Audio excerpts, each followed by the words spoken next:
Mr. Sadowski here with my lovely assistant Samantha, and we have the tracks set up here to mimic Galileo's ramp experiment. Alright, so the first thing is there's a piece of tape here where Sammy's always going to be starting the sphere, so go ahead and measure the height of that piece of tape, Sam. It's 20 centimeters. Excellent, 20 centimeters. Alright, so I'm going to be over here measuring how high the marble gets on the second ramp. So alright, go ahead, Sam. Okay, so it got to about 16 centimeters that time.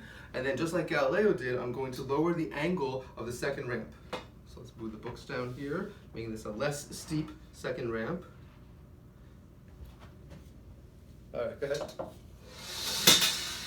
Alright, so it got to about 16 centimeters that time.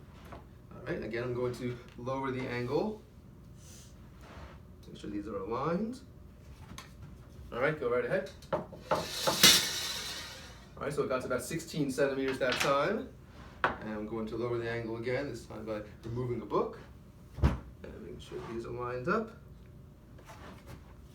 Alright, go ahead.